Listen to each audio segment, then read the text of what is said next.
નમસ્કાર મિત્રો, સદભાવના વૃદ્ધાશ્રમ સંસ્થા રાજકોટ ભારતભરમાં 150 કરોડ વૃક્ષો વાવવાના સંકલ્પ સાથે સમગ્ર ગુજરાતમાં કામગીરી કરી રહી છે. ત્યારે આ ભાયાવદર શહેર અને ભાયાવદર શહેરની અંદર વવાયેલા આ વૃક્ષો અડીખમ અત્યારે ઉભા છે. એની શીતળ છાયામાં અમારી આ વ્હાઇટ મિલિટરી કહેવાય, વ્હાઇટ મિલિટરી જો કેવો આરામ ફરમાવી રહી છે.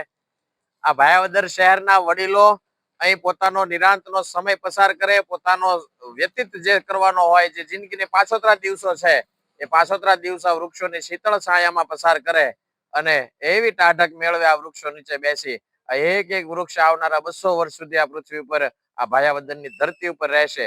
આ પ્રકૃતિને કામ લાગશે, પર્યાવરણને કામ લાગશે, પશુ પક્ષીઓ માટે કામ લાગશે. આ નાના મોટા જીવજંતુના રહેઠાણનું માધ્યમ બન્યું છે આ વૃક્ષો. આવનારા સમયમાં આ વૃક્ષો પક્ષીઓને કામ લાગશે, પ્રકૃતિને કામ લાગશે. ભાયાવદર શહેરના લોકોને ખૂબ ચોખ્ખો ઓક્સિજન આપશે, ચોખ્ખી શુદ્ધ હવા આપશે. ત્યારે ભાયાવદર શહેર હરિયાળું બને એવા ભાવ સાથે દાતાશ્રીઓના સહયોગથી વૃક્ષો વાવવામાં આવ્યા છે.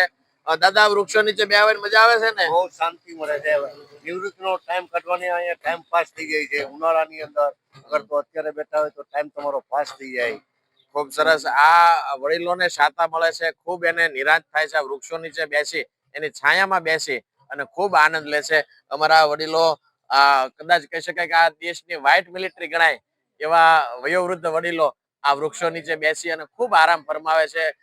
ઉનાળાનો સમય હોય, અસહ્ય ગરમી હોય, પણ આ વૃક્ષો જે શાતા પ્રદાન કરે છે એ એક અલભ્ય છે. દરેક વ્યક્તિને મળતી નથી. સૌ સાથે મળી એવા પ્રયાસો કરીએ એ જ અભ્યર્થના સાથે આવો સૌ સાથે મળી આપણા વતનને વૃંદાવન બનાવીએ. ભારતભરમાં 150 કરોડ વૃક્ષો વાવવાના સંકલ્પને સમર્થન આપીએ એ જ અભ્યર્થના સાથે. જય ધરતી માતા, જય પ્રકૃતિ માતા. વધુમાં વધુ આવા બહુ વર્ષે વૃક્ષો વવાય એવી કામગીરી સૌ સાથે મળીને કરીએ. આભાર.